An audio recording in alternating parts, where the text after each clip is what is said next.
Bom, agora nós vamos receber aqui o Samuel Martins. Ele é professor aqui na PUC, assim como eu, assim como o Romeu, e foi um dos melhores professores que eu tive na pós-graduação aqui da PUC. Ele é especialista em front-end e hoje ele trabalha para uma empresa gringa que chama Bluesite. Então, Samuel, seja muito bem-vindo, cara.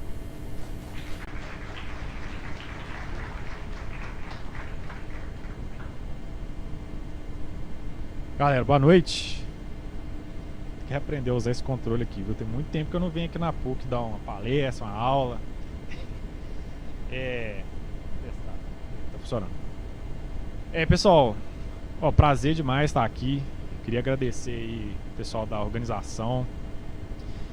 Agradecer o convite aí do Lucas, do Romeu, né? O Romeu eu não vou falar muita coisa não, porque senão eu vou acabar revelando a idade dele. Mas ele foi meu professor de graduação, depois ele foi meu professor de pós-graduação, tudo aqui na PUC. E depois de um tempo ele me convidou para ser professor aqui. Então, hoje, aquilo, né? O bom filho a casa torna, né? Então eu voltei para a PUC hoje como professor. Eu dou aula em alguns cursos de full stack, de arquitetura, engenharia, tudo mais ou menos na área de front-end. Tem umas disciplinas de projeto integrado também. Mas estamos aí, estou conseguindo conciliar ainda também com um emprego full time aí também. Beleza. Vamos lá. O Romeu, ele fez... Eu vou conseguir pegar um gancho certinho na palestra que ele mandou agora, porque ele comentou muito sobre a parte mais baixo nível aí do JavaScript, né?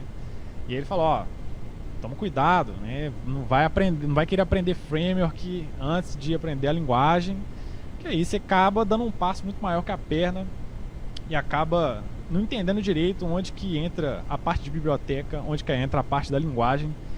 Mas aqui eu vou falar da parte fácil, né? Ele falou da parte difícil, eu vou falar da parte mais fácil. Então olha só, a gente tem aqui, eu coloquei uma historinha aqui, né? Que ilustra mais ou menos algumas eras que a web foi passando. Obviamente aqui eu coloquei uma coisa mais alto nível, assim. Existem muitas coisas que aconteceram entre esses anos, entre essas fases aqui. Mas aqui a gente consegue ter uma visão interessante do que foi acontecendo, de como que foi a evolução da web durante esses anos aqui. Então a gente tem aqui nos anos 2000 ali mais ou menos, né, que a gente tinha uma quantidade assim massiva de aplicações que usavam o padrão ali de monolito. A gente tem muito monolito ainda, né? Mas era praticamente o padrão aceito, o padrão ali mais utilizado, junto com linguagens de script em geral, como PHP, ASP.NET, Windows Forms, aquela coisa toda, JSP. Aí o cara fala, não, professor, eu trabalho com isso aí ainda, tal, tô tirando. E a gente tinha algumas características também, né? Tipo assim, pouquíssima preocupação com UX, né? Você pega alguns sites ali da era ali de 2000, 2005, você vê que a interface era uma porcaria, né? Você pega a interface de plataformas que hoje são referências, tipo, sei lá, portal de notícia, ferramenta de busca, né? Quem aí lembra do KD? KD fez muito trabalho de ensino médio aí. As coisas foram evoluindo, né? E aí a gente chegou numa era aqui, ali mais ou menos em 2010, igual eu falei, não coloquei datas exatas, mas só pra gente ter uma visão de alto nível aqui, que foi onde que a gente começou a ouvir falar um pouco sobre o termo de Web 2.0, de Ajax, e até alguns termos, algumas aplicações aí sendo construídas no modelo de Single Page Application, que é o modelo SPA. E a gente também começou a ver muito mais, muitas outras melhorias também, muito mais preocupação com a interface, preocupação na forma como eu trato o meu usuário, né? O meu usuário ele tem que estar feliz ali na minha aplicação, ele tem que ter satisfação em navegar entre as páginas. E também foi onde que a gente começou a ter um boom, uma explosão de frameworks e bibliotecas de JavaScript. Então assim, praticamente uma biblioteca por dia aí. Alguém acordar e falar, tô sem nada para fazer, vou fazer uma biblioteca de JavaScript aí. E aí foi surgindo, né? Angular, React, mais um pouco mais pra frente, né? Várias outras bibliotecas aí. Mas aí foi uma era que de fato marcou assim o desenvolvimento de aplicações web, porque pouco antes aqui de 2010, ali mais ou menos, a gente teve ali o lançamento do Gmail, a versão nova, que você tinha a possibilidade ali de navegar nos e-mails.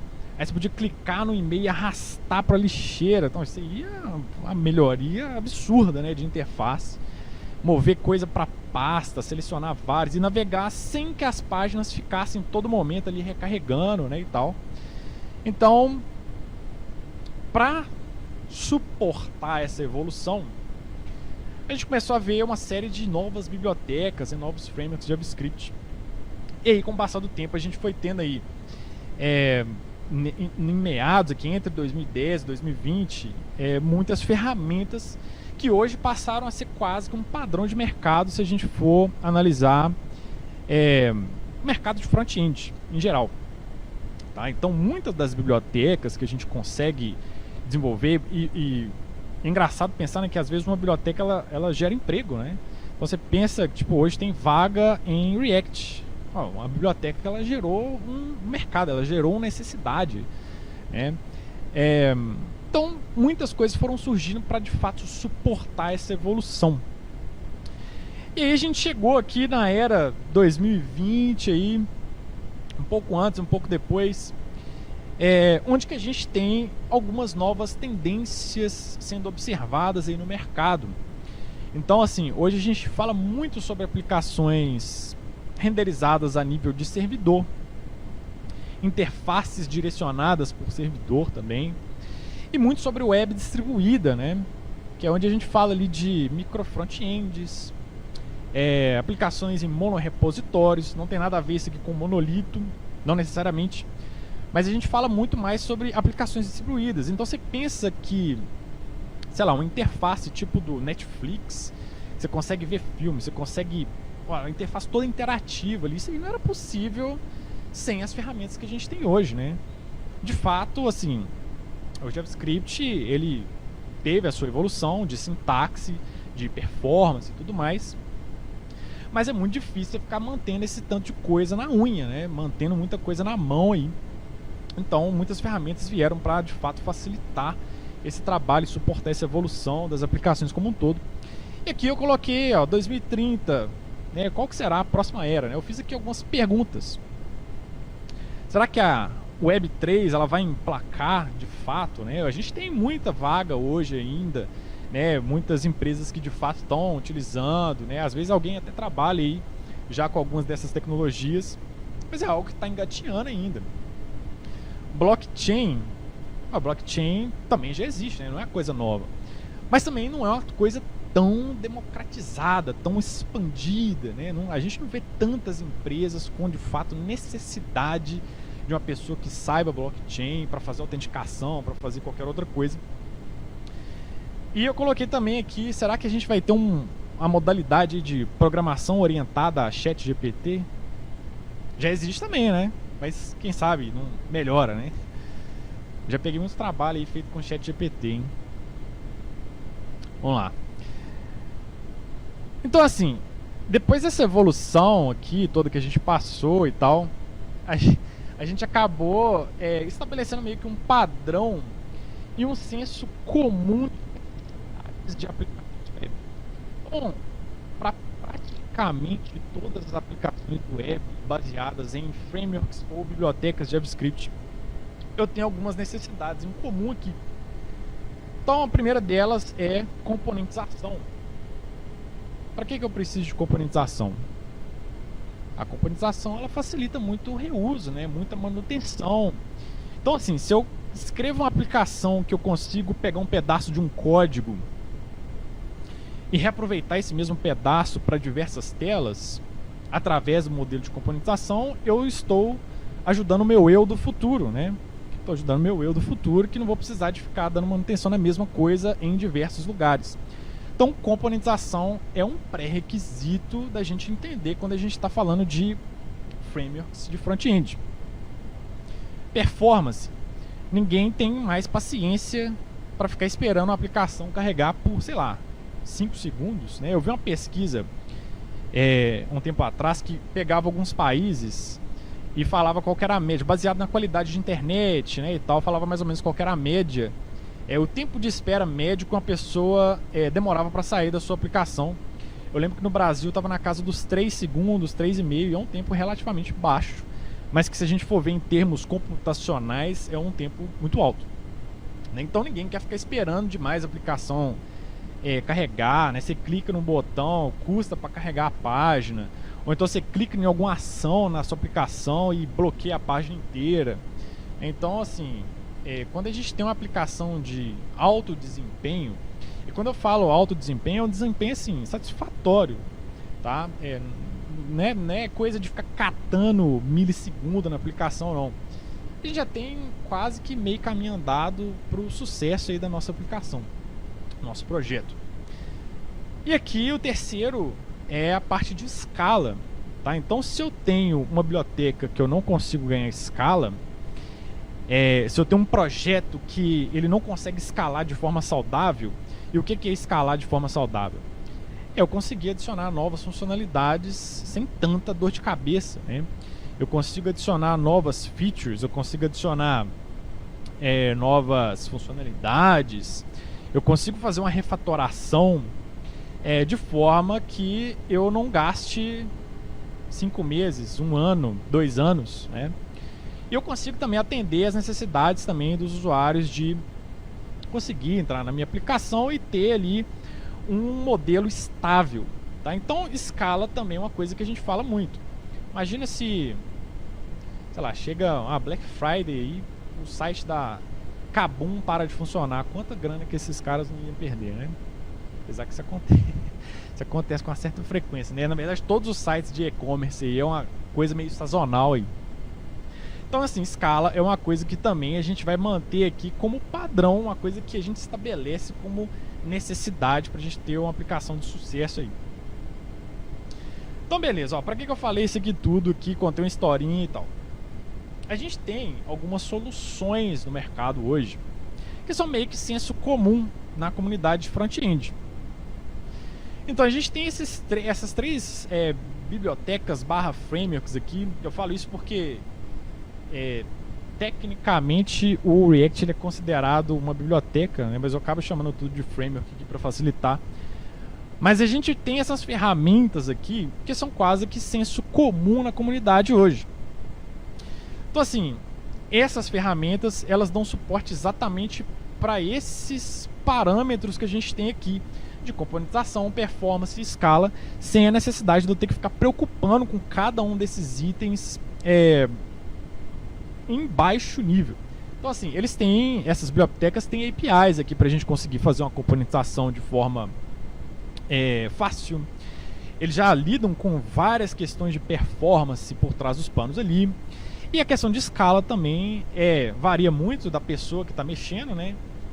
Da pessoa que está desenvolvendo ali, mas são coisas que essas aplicações, que essas ferramentas nos dão suporte para que a gente consiga mexer.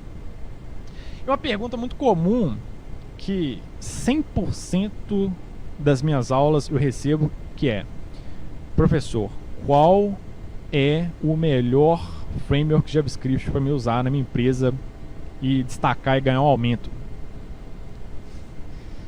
Olha só, cada um dessas ferramentas aqui, elas têm algumas características diferentes, características que a gente consegue resolver o mesmo problema com todas essas, mas de formas diferentes, beleza? Essas bibliotecas, elas têm propósitos totalmente distintos entre elas. A gente vai ver isso aqui daqui a pouco. Mas só para a gente ter uma noção assim, a nível de popularidade, tem uma pesquisa que o Stack Overflow faz anualmente. Uma pesquisa que fala que, assim, ó, eu tenho aqui uma série de bibliotecas. Essa pesquisa é lançada para a base ali do Stack Overflow. E aí a galera responde, fala que trabalha, o que mexe e tal. E convenhamos, né? O Stack Overflow é o oráculo de base de dados de desenvolvimento, porque 100% das pessoas que ou programam ou vão programar na vida vão utilizar o Stack Overflow. Eu fico pensando, né? Quando o Stack Overflow sai do ar, como que o time do Stack Overflow vai procurar no Stack Overflow como que conserta o Stack Overflow, né? É meio complicado. Se fazer um backup, pelo menos, hein? Então a gente tem a popularidade aqui, ó. Tem o React em primeiro, Angular e Vue em terceiro. Obviamente a gente tem uma concentração de vagas de emprego muito alta aqui dentro do React e do Angular. Algumas poucas vagas concentradas aqui no Vue. Mas todos são frameworks e bibliotecas que têm propósitos diferentes. O React ele veio com uma proposta de oferecer uma flexibilidade arquitetural de forma muito intrínseca, de forma muito... fugiu a palavra, mas é isso aí, uma flexibilidade arquitetural para o time de desenvolvimento. Porque se a gente for comparar ele com o Angular ele tem uma arquitetura pré-definida. Ele tem pré-requisitos para você construir a sua aplicação. E eu não vou falar que ele te engessa, mas ele te poda em alguns cenários. Então, por exemplo, eu preciso de criar um componente. Você tem uma forma exata de criar um componente. Eu preciso de criar um módulo. Eu tenho uma forma exata de como que eu estruturo um módulo. O Angular não tem nenhuma amarra, não tem nenhum pré-requisito, né? Ele te dá muita flexibilidade para você montar a sua própria arquitetura aí. E o Vue também vem muito nessa pegada de conciliar a flexibilidade arquitetural com a possibilidade de integrar com aplicações, principalmente aplicações legadas. Tá? Então eu consigo integrar o Vue com aplicações já existentes, o que possibilita aí específicos. Então a gente, para resumir aqui, ó, eu tenho o React que te dá uma flexibilidade arquitetural interessante, o Angular que te tem um guia arquitetural mais pré-definido, e o Vue com a proposta aqui de integrar com aplicações legadas e aplicações pré-existentes. A gente tem hoje também aqui no mercado uma tendência muito forte na renderização de aplicações no lado do servidor. Essa sigla aqui, ó, SSR, né, a gente fala aqui de Server-Side Rendering. Esse modelo de aplicação ele veio, na verdade, para resolver um problema que as aplicações SPA deixaram como legado. Tá? Então, assim, a comunidade é interessante, né? Eu resolvo um problema, mas eu crio outro problema. E aí eu resolvo um outro problema, criando um outro problema, que alguém vai resolver esse outro problema. E a gente fica num loop infinito de criar e resolver problemas. É para isso que a gente é pago, né? Para resolver problemas. E aí a gente tem aqui, ó, essas aplicações SPA, né, elas deixaram um gap, um problema aqui muito grande em relação a SEO. Tá? O que é isso aqui? Essa sigla significa Search Engine Optimization, que é basicamente a capacidade da minha aplicação aparecer ou não nos resultados de busca. Então, se eu tenho uma loja online que a pessoa busca o meu produto e ele não aparece no Google, eu vou falir. Vou falir em um dia, né? Então, a gente tem que pensar nas ferramentas, né, de acordo com o nosso modelo de negócio também. Essas aplicações, elas têm uma pegada um pouco diferente. Então, assim, quando eu tenho uma aplicação SPA, a minha aplicação ela é sempre renderizada no lado do cliente, no lado do browser. Isso significa que eu passo a responsabilidade para a máquina do usuário de renderizar a minha aplicação. Isso também significa que se eu acesso a mesma aplicação em máquinas diferentes, eu vou ter performances completamente diferentes. Porque as aplicações SPA elas tendem a puxar mais memória RAM da máquina, né? Porque é o padrão, a gente delega a responsabilidade de renderização para o lado do browser. Esse modelo de aplicações a gente delega a renderização da página para o lado do servidor, onde eu tenho uma execução um pouco mais padronizada e um pouco mais igual para todos os usuários aí da plataforma. E eu também tenho um benefício aqui de que essa aplicação ela consegue performar muito bem em cenários em que eu preciso que a minha aplicação apareça nos mecanismos de busca. Beleza? Eu tenho outras modalidades também, como a renderização em tempo de build. Essa renderização em tempo de build ela é muito doida. Olha só. Na hora que eu aperto ali na linha de comando para dar o build na minha aplicação, existem ferramentas que elas vão varrer os componentes, ver todas as requisições que esses componentes vão fazer, todas as requisições que vão ser feitas em APIs, pré-renderiza todas essas páginas, entrega para o usuário final a página já toda renderizada, sem a necessidade da gente fazer nenhum processamento, tanto do lado do servidor quanto do lado do browser. E a gente tem ferramentas para isso. Hoje nós temos aqui algumas, né, no caso aqui do Next, do Remix e do Gatsby. Cada uma dessas ferramentas tem peculiaridades, mas as três basicamente trabalham com esses dois principais modelos de renderização aqui. Existem outros também. Inclusive nesse slide aqui eu coloquei algumas referências, tá? Para quem quiser dar uma aprofundada aí no que eu tô falando. A gente tá com o tempo meio corrido, inclusive acho que eu já passei aqui dos 5 minutos que me falaram ali. Mas vamos lá. Passando um pouco aqui das tendências que a gente observou ali nos anos 2000, 2010, 20 e quem sabe 2030. A gente falou aqui das tendências de renderização ao lado do servidor. E a gente tem algumas outras tendências mais generalistas que atendem necessidades bem específicas aqui. Então eu tenho duas ferramentas, que é o Svelte e o Stencil, que são ferramentas que foram criadas, são bibliotecas que foram criadas para atender cenários que estão alocados da seguinte forma. Eu tenho um componente que ele precisa de funcionar numa aplicação que está em WordPress com PHP, mas também tem que funcionar numa outra aplicação que foi feita em React, outra aplicação que foi feita em JSP, qualquer outra coisa. Essas ferramentas aqui são ferramentas boas que você consegue criar componentes, consegue ter performance, consegue ganhar escala e consegue integrar muito bem com aplicações também legadas. Inclusive o Stencil ele foi desenvolvido pelo time do Ionic. Não sei se alguém conhece o Ionic aí. O Ionic ele tem uma plataforma de desenvolvimento de aplicações móveis para React, Angular e Vue. E eles utilizam o Stencil aqui por trás dos panos para conseguir entregar componentes que funcionam em múltiplas plataformas. Inclusive o Svelte, uma curiosidade, o Svelte ele tem aumentado aqui, ele tem subido nessa pesquisa do Stack Overflow ano após ano, né? Antes a gente nem via o Svelte aqui, mas agora essa aqui é uma lista que tem vários outros frameworks, inclusive frameworks que não são front-end. E o Svelte já está começando a aparecer aqui. Ele é usado pelo time lá do The New York Times, né? Aquele jornal famoso lá dos Estados Unidos. E aí, com tudo isso que eu falei, a gente fica pensando, nossa, foi informação demais da conta. Realmente, né, eu falei igual uma metralhadora aqui. Mas a gente tem aqui os próximos passos, né? Com todas essas informações que a gente tem, com uma biblioteca sendo lançada por segundo na comunidade de JavaScript, com as coisas mudando, o que eu preciso de fazer é manter o olho aberto para novas tecnologias, sempre que possível. Tente adotar num projeto pessoal, num projeto, às vezes um projeto de menor relevância na empresa. Estude diferentes arquiteturas, porque isso faz muita diferença, né? Às vezes a gente acha que front-end não precisa estudar arquitetura, mas a gente precisa estudar arquitetura demais, né? Então eu coloquei alguns exemplos aqui de arquitetura clean, de micro front-ends, de monorepositórios. E evite também adotar ferramentas somente pelo hype. Então lançou hoje, eu já vou colocar num projeto em produção lá na minha empresa e tal. Aí depois a pessoa é demitida e não sabe por quê, né? Pessoal, então é isso.